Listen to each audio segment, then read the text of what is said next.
ఏది సిస్టమ్ కాదు కదా.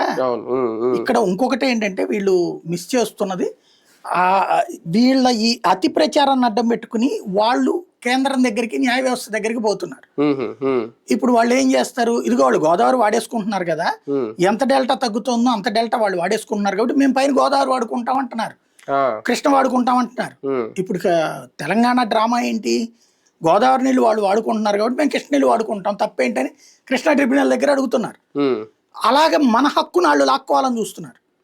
అప్పట్లో ఈ పాయింట్ అడ్డు పెట్టినే చంద్రబాబు నాయుడు గొడవ చేసింది.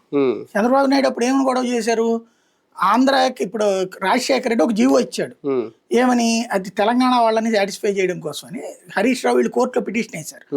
వేసినప్పుడు ఈ పోతిరెడ్డిపాడు పొక్క పెంచడం, రాయలసీమ ఎత్తిపోతలు వీళ్ళ ద్వారా నీళ్ళని తెలంగాణకు వచ్చి ఆస్తి నష్టపోతున్నామంటే అప్పుడు కోర్టుకి ఏమైనా అఫిడవిట్ ఇచ్చారంటే పోలవరం కడుతున్నాము, Polavaram in future construction complete అయిపోతే అదనంగా ఒక 30-40 లక్షల ఎకరాల ఆయకట్టు వస్తుంది, దాని నుంచి నీళ్ళు ఇస్తాం కాబట్టి దానికి బదులుగా కృష్ణా జలాలకి ఏదైతే కృష్ణా డెల్టాకున్న హక్కు ఎంత అంటే ఇక్కడ మనకి 140 టీఎంసీల వాటర్ అవసరం అవుతుంది ప్రతి ఏడాది కృష్ణా డెల్టాకి. ఆ నీటి హక్కును మేము రాయలసీమకి మళ్ళీ ఇస్తామని చెప్పిచ్చాడు అఫిడవిట్. ఆ అఫిడవిట్ ఆధారంగా జీవో కూడా ఇచ్చేసాడు. ఆ జీవోకి వ్యతిరేకంగా వీళ్ళు ఉద్యమించారు. అప్పుడు ఏమో నువ్వు అట్టట్టిస్తావు అంటే ఆంధ్రాకి డెల్టాకి హక్కు తీసేసినట్టే కదా. మరి ఆ తర్వాత రాజశేఖర రెడ్డి బతుకు